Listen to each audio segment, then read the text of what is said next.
안녕하세요. 저는 지극히 평범한 직장 생활을 하고 있는 여성입니다. 제가 평소에 이곳에 올라오는 이야기들을 듣는 걸 좋아해요. 정말 드라마 내용이 아니라 실제로 세상에 이런 일이 존재하는 건가 싶을 정도의 사연들이 참 많아요. 저도 항상 저런 의구심을 가지고 들었었는데 이번에 제가 저런 비슷한 일들을 직접 겪어보니 분명 이보다 더한 일도 존재할 수 있을 것이라는 생각이 많이 들었어요. 그래서 용기를 내어 여기에 올라오는 사연들만큼이나 다사다난했던 제 결혼 생활을 익명의 힘을 빌려 몇 자 적어 내려가 보려고 합니다. 저는 평균보다는 살짝 부유한 정도의 집안에서 태어나 다정한 부모님들 밑에서 이쁨을 독차지하며 부족함 없이 자란 외동딸이에요. 아무래도 두 분 다 대기업의 높은 자리에 계셨기 때문에 꽤나 많은 연봉에 매달 제때 들어오는 안정적인 월급을 받으며 제가 하고 싶다는 것은 다 하게 해주셨어요. 보통 하고 싶은 건 다 하고 자란 아이들이 나중에 이기적이고 자기밖에 모를 거라 생각하시는데 저희 부모님은 늘 예의를 중시하시는 분이라 저는 어릴 때부터 엄청난 예절 교육을 받고 자랐어요. 그래서인지 아직도 제 자신보다는 상대방을 먼저 배려하려고 노력해요. 학창시절에 뭣도 모를 당시 다른 애들한테 호구 잡힐 때가 많았어요. 사실 지금도 별반 다를 것 없긴 하지만 학창시절 때보단 덜 당하고 있는 편이죠. 저희 부모님은 정말 사이가 좋으셨어요. 몇십 년을 같이 산 현재도 여전히 연애 시절처럼 꽁냥꽁냥 하시면서 잘 살고 있어요. 두 분이서 그렇게 오래 사셨는데 싸운 모습을 단 한 번도 본 적이 없었어요. 일단 아버지 성격이 너무 좋으셔서 싸움이 절대 일어날 수 없었어요. 그렇다고 어머니 성격이 안 좋다는 건 아닌데 가끔 어머니께서 짜증이 날 때가 있잖아요.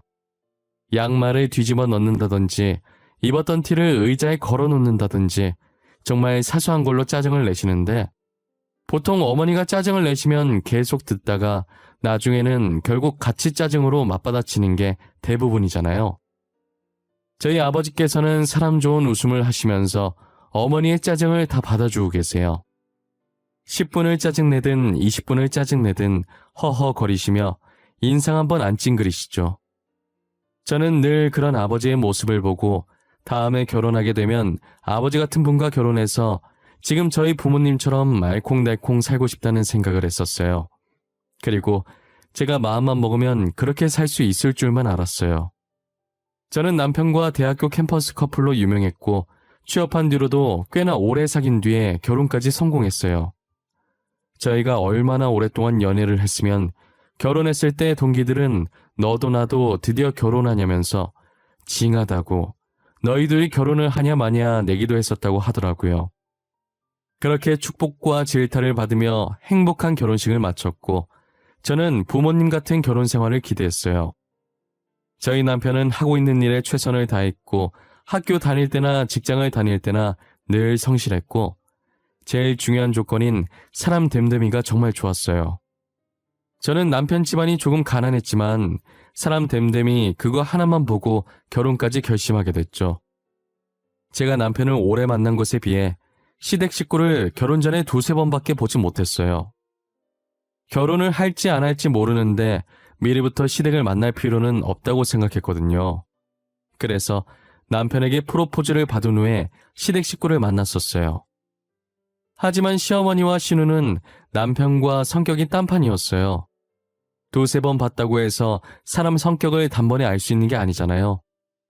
결혼하고 보니 시어머니와 시누 성격이 너무 드세더라고요. 시아버지는 그래도 남편과 성격이 비슷해서 항상 며느리 사랑이 지극하셨어요. 제가 오면 시어머니께서는 저를 딱 며느리 이상도 이하도 아닌 정도로 대하셨는데 시아버지께서는 마치 친딸을 반기듯 반갑게 맞이해 주셨죠. 그래서인지 저도 시어머니보다는 시아버지를 더 좋아했어요. 그러나 시아버지께서는 예전부터 몸이 안 좋은 분이셨고 언제 갑자기 위독해질지 몰라서 늘 조마조마하며 지냈었는데 결국 제가 결혼한 지 반년 만에 세상을 떠나시게 되셨어요. 이제 시댁에서 제 편은 남편밖에 없다는 생각이 들었어요. 누가 보면 시어머니께서 제게 시댁살이를 시킨 줄 알겠지만 시댁살이는 안 시켜도 시어머니가 며느리를 바라보는 특유한 눈빛이 제 목을 죄어왔었어요. 그리고 시아버지께서 돌아가신 뒤로 시어머니와 신우는 더더욱 저를 올가매기 시작했죠. 시댁 식구는 시집살이 대신 돈으로 사람을 피말리게 하셨어요. 저희 부부의 경제권은 제가 잡고 있었어요. 저는 저희 부모님처럼 대기업에 다니고 있었고 남편이 중소기업에 다니고 있었거든요. 연봉 차이가 많이 나기도 하고 제가 재무팀에서 일하고 있어서 그런지 남편이 먼저 제게 돈 관리를 부탁하더라고요. 저는 남편에게 매달 용돈을 줬는데 부모님께 드릴 용돈까지 생각해서 줬었어요. 그래서 그동안 남편이 시어머니께 용돈을 드렸었는데 시어머니께서 이제 자기 아들과 결혼했으니 저도 자기 집안의 일원이라며 제게도 용돈을 달라고 하시더라고요. 저는 남편을 지금껏 키워주셔서 감사하고 부모님 같은 마음에 용돈을 드렸었어요. 그런데 그랬으면 안 됐던 것이었어요. 한번 그렇게 주고 나니까 계속 달라고 하시더라고요. 어쩌다 보니 매달 시어머니께 용돈을 주고 있는 저를 발견할 수 있었죠. 그렇다고 쪼잔하게 용돈을 끊긴 좀 그래서 할 수 없이 남편이랑은 별개로 제가 따로 용돈을 드렸어요. 이걸 당연하다고 생각하면 안 되는 일인데 너무나 당연하게 생각하고 신우 용돈도 저한테 달라는 거예요. 아가, 이번에 용돈 잘 받았다. 그런데 나 혼자 용돈 받기가 좀 그렇구나. 앞으로 니네 시동생 용돈도 조금씩 챙겨주고 하는 게 어떠니? 저보고 아가씨 용돈까지 주라는 말씀이세요?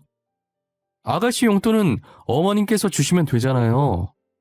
남편한테도 용돈 받을 거고 저한테도 용돈 받으시는데 거기서 조금 떼서 주시면 안 되나요? 예, 이건 나 쓰라고 준 돈이잖니.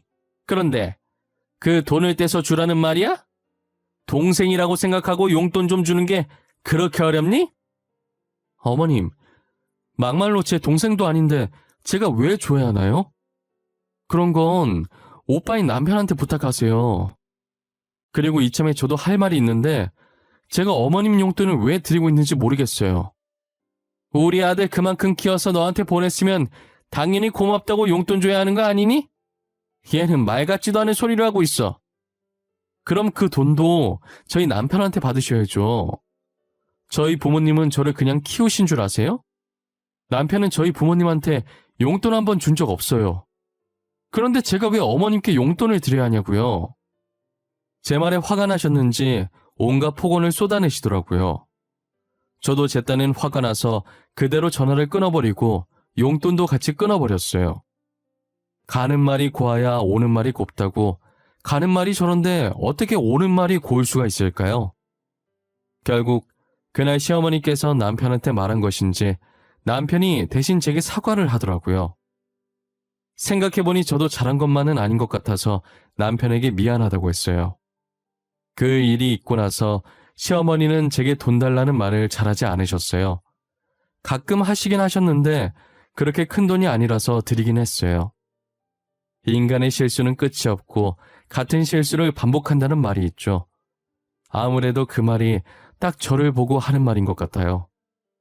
시어머니가 어떤 분인지 겪어봤으면 돈을 안 줘야 했는데 말이에요. 한 번은 신우가 친구 결혼식에 가야 한다고 들고 다닐 가방이 없다는 거예요. 그래서 조만간 신우 생일이기도 하니까 생일 선물 겸 가방 하나 사라고 카드를 줬었어요. 카드 결제하면 저한테 문자가 오는데 0 개수를 보고 순간 보이스피싱인 줄 알았다니까요. 너무 놀래서 신우에게 전화했더니 하는 말이 가관이었어요. 아가씨, 혹시 가방 뭐 사셨어요? 방금 결제 문자 날라왔는데 이거 잘못 찍힌 거죠? 0 하나 더 있는 것 같은데 잘못 결제한 거 아니에요? 안 그래도 전화하려고 했는데 700만 원으로 찍혀 있죠. 그거 맞아요. 제가 산 거예요. 놀라셨구나. 엄마가 그러던데 저한테 생일 선물 사라고 카드 주셨다고요? 너무 고마워요. 700만 원 찍힌 게 맞다고요? 아니, 70만 원도 아니고 700만 원은 심하잖아요. 뭐 하시는 거예요? 당장 취소하세요. 언니가 이 카드로 사고 싶은 거 다 사라고 하셨다면서요. 왜 한 입으로 두 말 하세요? 저는 절대 환불 못해요. 아니, 안 할 거예요. 언니가 이러니까 선물 주고도 욕먹는 거예요. 알아요? 신우는 취소하라고 했더니 안 할 거라고 하면서 전화를 끊어버리더라고요. 전화가 끊기자마자 다시 통화 버튼을 눌렀는데 꺼져 있다는 음성만 들리는 거예요. 저는 태어나서 머리에 뚜껑이 열린다는 게 무슨 느낌인지 알게 됐어요. 이대로 시어머니한테 전화했다간 정말 좋은 소리 안 나갈 것 같아서 심호흡을 몇 번 하고 전화 걸었어요. 어머님, 아가씨한테 제 카드 주면서 사고 싶은 거 다 사라고 하셨어요? 지금 아가씨가 제 카드로 얼마를 긁었는지 아세요? 너가 분명히 우리 딸 생일 선물 사라고 카드 준 거잖니. 나는 그래서 생일 선물 사라는 말밖에 안 했다. 도대체 얼마나 긁었길래 이 사단이야? 100만 원 긁었다니? 100만 원이요? 700만 원 긁었어요. 700만 원. 제가 아무리 생일 선물 사라고 했다지만 이건 아니죠, 어머님. 뭐? 700만 원? 아이고, 우리 딸 누구 닮았는지 통도 크네. 어? 근데 너도 명품 가방 많잖니. 동생 하나 사줬다고 생각해. 시어머니는 가격 듣고 잠깐 놀라더니 이내 아무렇지 않게 웃으면서 농담을 하고 계시는 거예요. 아무리 제가 뭐라 그래도 벽 보고 말하는 것처럼 말이 안 통했어요. 팔은 안으로 굽는다고 오히려 신우 편들기 바빴죠. 와중에 결제 문자가 하나 더 왔는데 원피스 120만 원에 구두 180만 원, 딱 1000만 원을 쓴 거예요. 저도 명품을 좋아하고 많이 산다고는 하나 그건 제가 일해서 번 돈으로 사는 거잖아요. 제 돈으로 사는 것과 남의 돈으로 사는 것이 어떻게 똑같냔 말이에요. 신우는 일을 하는 것도 아닌데 하루도 아니고 1시간 만에 1000만 원이 말이 되냐고요. 하필 그게 또 체크카드라 돈 나간 걸 보니 한숨이 절로 나왔어요. 저는 퇴근하자마자 시댁에 찾아가서 제 카드를 뺏었어요. 신우는 분명 체크카드인데 도대체 얼마나 들어있는 거냐고 1000만 원을 써도 끄떡이 없다고 오버하면서 시어머니 들으라는 식으로 크게 얘기하는 거예요. 그 말을 들은 시어머니는 그 자리에선 아무 말도 하지 않았지만 눈이 반짝이는 걸 똑똑히 봤어요. 카드를 뺏어 들고 더 말할 기운도 없어서 그대로 시댁을 빠져나왔어요. 남편한테 말해봤자 어차피 해결되는 게 없으니 혼자 속으로만 삭히고 있어야 했어요. 저는 자그마치 제 2달치 월급이 1시간 만에 사라져서 허탈감에 빠져 있었어요. 돈이라면 환장하는 시댁 식구인데 그걸 잊고 카드를 준 제 잘못도 있는 거죠. 하지만 그런 시댁 식구들보다 더 어마무시한 일이 저를 기다리고 있었어요. 요즘 시댁 때문에 스트레스 받아서 남편을 신경 쓸 겨를이 없었어요. 남편은 허튼 짓 안 하고 알아서 잘하는 사람이라 신경을 안 쓰게 된 것도 있었죠. 그런데 한 번은 제가 지방 출장이 잡혔다가 취소된 적이 있었어요. 평소 같으면 남편한테 취소됐다고 연락을 했었을 텐데 그날은 깜빡해버렸죠. 그래서 집에 와서 씻고 통화를 하려고 하는데 화장실에서 나오려는 순간 남편이 들어오는 소리가 들리더니 모르는 여자 목소리도 같이 들리는 거예요. 제 귀 신경은 문 너머에 있는 두 사람의 목소리에 쏠려 있었어요. 문에 살짝 귀를 대고 있었는데 갑자기 쿵 하면서 화장실 문이 흔들리더라고요. 여자가 화장실 문에 박은 건지 비음 섞인 목소리가 살짝 들리더니 남편은 여자에게 나가자라고 짧게 말한 뒤 다시 현관문 열리는 소리가 들렸어요. 저는 지금 벌어진 이 상황이 뭔지 사태 파악이 안 되더라고요. 뭘 가지고 왔길래 현관 쪽에 머물렀나 했더니 남편이 아침에 안 들고 갔던 차키를 가지고 나갔더라고요. 누가 봐도 수상한 상황이고 누가 봐도 이상한 상상을 하게 만드는 상황인 거예요. 심장이 미친 듯이 뛰기 시작하면서 저게 무슨 수작인지 알아봐야겠다는 생각이 들었어요. 만약에 이게 진짜 남편이 외도하는 상황이라면 진짜 시댁 식구들 중에 제대로 된 인간은 없는 거죠. 저는 차라리 남편이 외도라도 해서 이참에 남편과 이혼을 하고 싶었어요. 그래서 제발 이 상황이 외도이길 바란다고 기도를 했죠. 이미 남편이 먼저 나갔기 때문에 뒤따라갈 순 없는 노릇이었고 남편이 돌아오면 어디로 갔는지 찍혀있을 블랙박스를 보기로 했어요. 저는 출장을 간 걸로 되어 있으니 간만에 자유시간이라고 생각하고 친구 집에 가서 놀았어요. 외도는 외도고 몇 년 만에 주어진 자유시간을 온전히 즐기기 위해 아무 생각도 하지 않았어요. 어차피 다음날이 주말이었어서 진짜 출장 간 척하기 위해서 저녁에 집에 들어갔어요. 아무 일 없었던 것처럼 남편을 대했고 간만에 둘이서 오붓하게 한잔하자고 남편을 꼬드겼죠. 남편이 술에 약해서 평소에도 저보다 술을 못 마셨어요. 그래서 일부러 술 취해서 골아떨어졌을 때 블랙박스를 확인하려고 했죠. 안 그래도 오늘은 한잔하고 싶었다면서 흔쾌히 술을 마시자고 하더라고요. 그렇게 저녁을 먹으면서 한 잔씩 기울이게 됐어요. 아니나 다를까 남편은 금방 취해서 해롱해롱 거리더라고요. 혀가 꼬이는 걸 보니 조만간 골아떨어지겠다는 생각을 했어요. 마지막으로 한 잔을 먹인 뒤 남편을 안방에 눕혔어요. 남편은 아직 안 자고 싶다고 눈에 힘을 주지만 그게 마음대로 되나요? 결국 술 기운에 못 이겨서 코까지 골며 골아떨어졌죠. 저는 남편 핸드폰부터 봐야겠다는 생각이 들었어요. 식탁에 있던 남편 폰을 들고 지문인식으로 된 잠금을 풀기 위해 다시 남편에게 다가갔어요. 확실히 잠들었는지 확인하려고 남편을 여러 번 불렀지만 코 고는 소리만 돌아왔죠. 잠든 것을 확인하고 남편 손을 살짝 들어서 잠금을 풀었어요. 역시나 제일 먼저 카톡 메시지를 확인했어요. 최근 기록 중에 눈에 띄거나 수상해 보이는 저장명은 딱히 없었어요. 다 회사 사람처럼 보였는데 제일 마지막에 찍힌 대화 내용이 수상한 직원이 한 명 있었어요. 저는 주저없이 그 대화방을 눌러보았고 대화한 것들을 훑어보는 순간 입을 막았어요. 저장명만 봐서는 같은 회사 직원 같았는데 알고 보니 저희 대학교 후배였고 게다가 저와 결혼하기 전부터 그 후배와 바람을 피고 있었던 거예요. 제가 대학 다닐 때 엄청 친했던 후배였고 며칠 전에도 저와 연락했던 아이였거든요. 분명 제가 알기론 옷가게를 하던 아이였는데 사원이라고 적혀있는 거 보니 혹시나 제가 미리 보기로 뜨는 카톡을 우연이라도 보게 될까봐 저장명을 일부러 바꾼 것 같아요. 외도가 맞아서 다행이긴 한데 상대가 저랑 친한 후배였다는 게 믿기지가 않았어요. 전혀 예상치도 못한 일이 벌어져서 어안이 벙벙했죠. 저는 카톡 내용을 다 저장해서 제 폰으로 옮겨놓고 제가 사용했다는 증거들을 다 없앴어요. 남편 사진첩에 들어가 보니 커플 사진도 꽤나 많길래 그것도 같이 옮겨놨어요. 그 다음 남편 차 키를 챙겨서 지하 주차장으로 향했어요. 블랙박스에 새로운 메모리 카드를 꽂아놓고 기존에 있던 메모리 카드를 들고 올라왔어요. 작은 방에 있던 제 개인 노트북으로 메모리 카드에 들어있는 영상들을 확인했죠. 그리고 전날 둘이서 나갔던 시간을 돌려봤는데 차 타는 장면을 보니 후배가 확실했어요.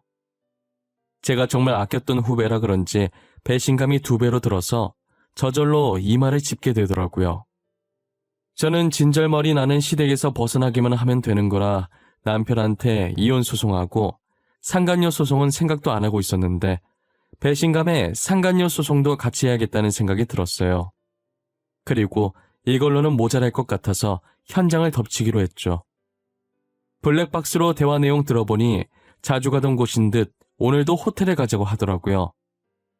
어지르고 어설프게 치우면 들키니까 철두철미하게 호텔에서 애정 행각을 벌인 것 같았어요.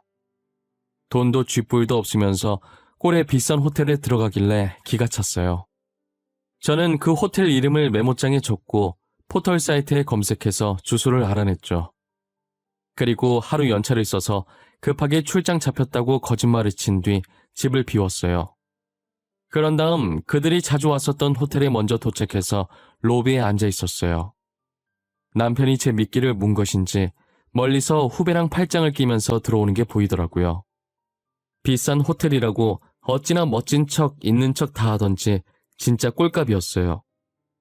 저는 근처 카페에서 샀던 커피를 들고 그 둘 앞에 다가가서 실수인 척 커피를 쏟았어요. 그리곤 얼굴이 안 보이게 살짝 고개를 내리고 손으로 남편 와이셔츠에 묻은 커피를 털었어요.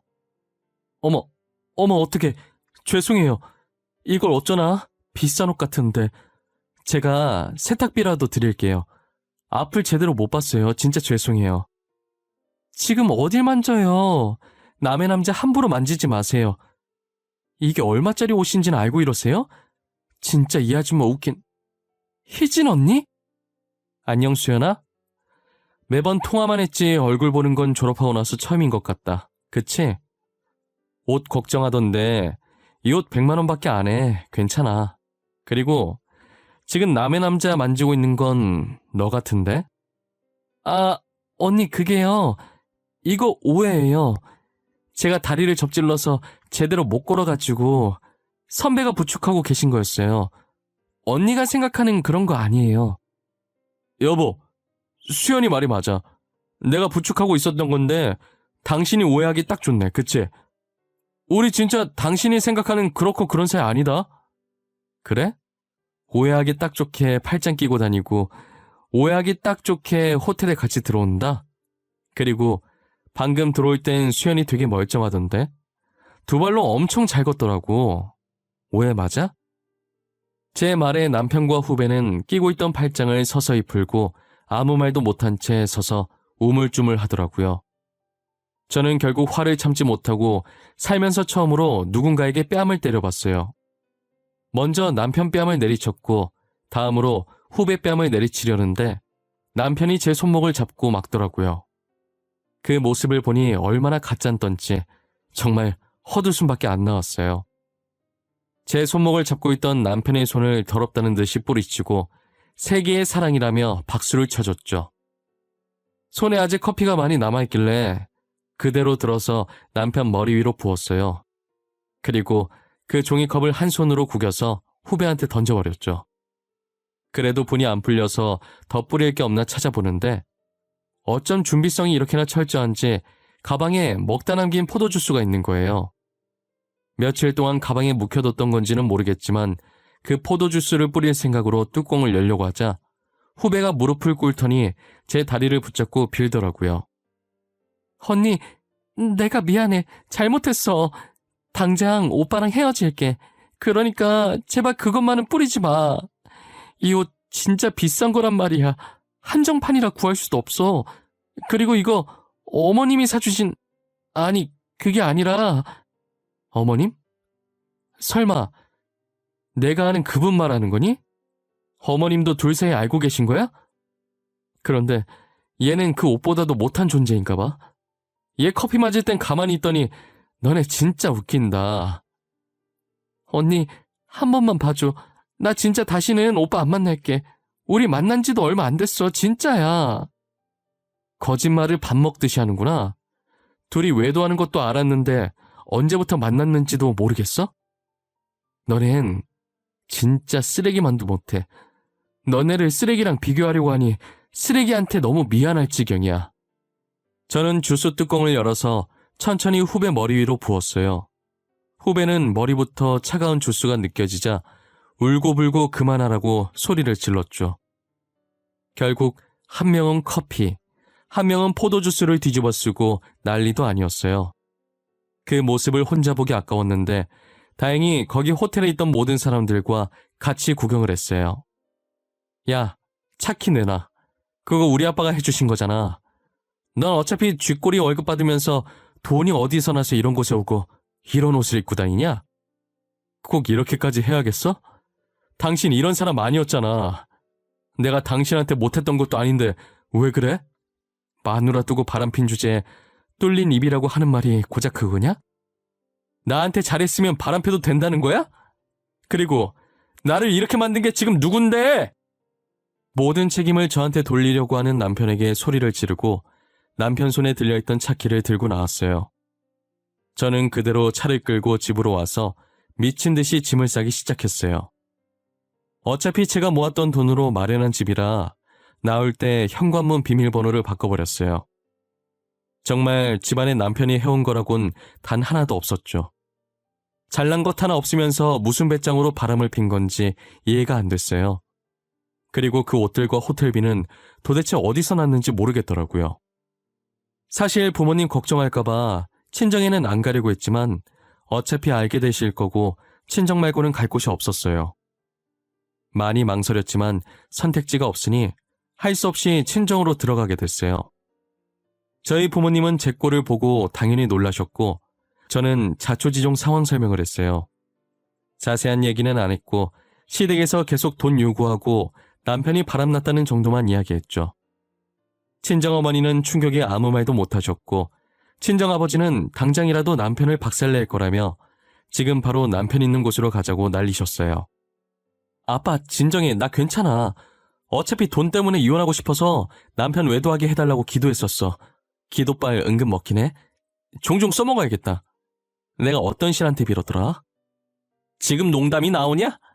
감히 우리 귀한 딸한테 몹쓸 짓을. 어차피 그놈한테 받을 것도 있어서 한번 만나야 돼. 그러니 빨리 그놈 있는 곳으로 앞장서. 받을 거? 아빠가 그 자식한테 받을 게 뭐 있는데? 설마 돈 줬어? 카드 줬었지. 사위 안 그래도 월급 작아서 기 죽으면서 살 텐데 기 좀 펴고 살라고 줬었지. 호텔 자주 간다 했더니 다 그년한테 바친 거였구만. 아이고 코리야. 아빠, 왜 카드 줬다는 말 나한테 안 했어? 카드를 뭘 믿고 준 건데 대체. 딸내미한테도 안 주는 카드를. 내가 이렇게 될 줄 알았겠냐. 나한테 너무 화내지 말어. 나도 하나밖에 없는 사위한테 잘해주고 싶었어. 알고 보니 호텔비의 명품 옷들이 어디서 났나 했더니 다 저희 아버지 통장에서 나간 것이었어요. 그리고 시어머니께서 무슨 돈으로 후배한테 옷을 선물했나 했는데 제가 남편에게 용돈으로 줬던 돈을 전부 시어머니한테 드리고 자기는 저희 아버지 카드를 쓰면서 생활했던 거죠. 아버지는 내역서를 보고도 저랑 쇼핑하고 호텔에 놀러 간 줄 알았대요. 카드 줘놓고 일일이 어디다 쓴 건지 물어보면 불편할까봐 아무 말도 안 했었다고 하더라고요. 다시 받으러 가면 재수없는 얼굴을 또 봐야 하니 그냥 카드를 분실 신고해서 정지시켜놨어요. 저는 그렇게 남편에게 이혼 소송을, 후배한테는 상간녀 소송을 걸어서 위자료를 받아냈어요. 그리고 남편과 살던 집은 두 번 다시 갈 일 없을 것 같아서 팔아버렸어요. 남편은 저와 이혼했다는 말을 시어머니께 안 했나 봐요. 시어머니께서 친정까지 찾아와서 돈 떨어졌으니 돈 달라고 하는 거예요. 너는 어떻게 배워먹은 게 남편 내쫓고 친정으로 도망 나오니? 그건 그렇고 50만 원만 줘. 생활비가 똑 떨어졌어. 아 맞다. 네 시동생 취업해서 정장도 한번 사야 하는데. 저한테 돈 맡겨두셨어요? 왜 자기 아들 놔두고 제 친정까지 찾아와서 이렇게 괴롭히시는데요? 앞으로 저한테 이러시지 말고 본인 아들한테 돈 달라고 하세요. 얘 진짜 말하는 꼬락서니 봐. 시애미한테 누가 그딴 식으로 말하고 가르치디? 네 시동생 취업해서 돈 벌면 그때다 갚으면 될 거 아니야. 저는 시어머니와 신랑이 하다가 얼마 전 지갑 정리하다 발견한 남편 카드가 생각나더라고요. 그래서 못 이기는 척하면서 그 카드를 시어머니께 내밀었어요. 시어머니는 아무것도 모르고 신나서 카드를 받아들고 가더라고요. 그리고 남편한테 전화해서 이혼한 거 말 안 했냐고 시어머니 다시 찾아오면 진짜 신고할 거라면서 남편 대답은 듣지도 않고 제 말만 하고 끊었어요. 그리고 얼마 뒤 제 핸드폰에서 불이 나기 시작하더라고요. 아마도 시어머니께서 카드를 긁은 모양인데 그게 남편한테 문자로 간 것 같아요. 받을 때까지 할 기세길래 받았더니 저한테 자기 카드 썼냐고 따지는 거예요. 저는 천연덕스럽게 아까 시어머니가 카드 하나 가져가셨는데 아마 신호 정장 산 것 같다고 했죠. 그랬더니 정장이 무슨 300만 원이나 하냐고 난리를 치더라고요. 와중에 또 결제 문자 날라왔다고 하는데 진짜 저 혼자서 웃음 참느냐고 죽는 줄 알았어요. 남편은 저한테 위자료 준다고 빚까지 냈는데 거기에 카드비까지 더해지니 얼마나 밑을 노리시겠어요? 저는 시어머니께서 쓰신 거니까 앞으로 카드 빚이나 갚으면서 살라고 그리고 연락하지 말라고 했어요. 전화 끊자마자 침대 위에서 배 잡고 눈물 찔끔 흘리면서 웃었네요. 통쾌한 마음으로 하루를 보내고 있었는데 저녁에 남편한테 들은 건지 시어머니가 또 찾아오신 거예요. 무어라 소리치시긴 하는데 귀만 아프고 뭘 하는지 모르겠어서 귀 파는 신용만 하고 있었어요. 그리고 시어머니 말 다 끝난 것 같길래 그동안 가져갔던 돈 다 토해내기 싫으면 돌아가라고 딱 한마디 했더니 시어머니는 합주기가 돼서 한참 저를 째려보다가 돌아가시더라고요. 제가 쓴 돈이면 모를까 자기들이 쓴 돈인데 뭐가 화나서 저렇게 열을 내는지 모르겠어요. 그래도 제 나름대로 복수를 해준 것 같아서 너무 통쾌하고 짜릿했어요. 벌써 이 일도 1년 전 일이네요. 시간이 왜 이렇게 빨리 가는지 모르겠어요. 그래도 시간이 지나니 무뎌진 건지 그날을 회상해도 더 이상 화나지 않고 그냥 웃기기만 하더라고요. 저는 아직도 전 남편이 카드 결제 문자 받고 절규하던 게 생각나요. 제가 이제껏 살면서 그렇게까지 웃어본 적이 없거든요. 지금은 저희 가족이 폰 번호도 바꾸고 이사까지 가서 전 남편이 어떻게 사는지 모르겠네요. 여전히 빚 갚으면서 잘 살고 있겠죠. 저는 다시 부모님 품에서 잘 살고 있어요. 그래도 전 남편 사이에 아이가 없어서 다행이지 아이까지 있었다면 정말 제 인생은 최악이었을 것 같아요. 여러분에게도 만약 저와 같은 일이 생기면 당하고만 있지 말고 되든 안 되든 일단 내질러서 더 큰 피해가 생기지 않게 미리 막을 수 있으셨으면 해요. 지금까지 저의 긴 사연 들어주셔서 감사합니다. 다들 건강하시고 행복한 일만 가득하시길 바랄게요.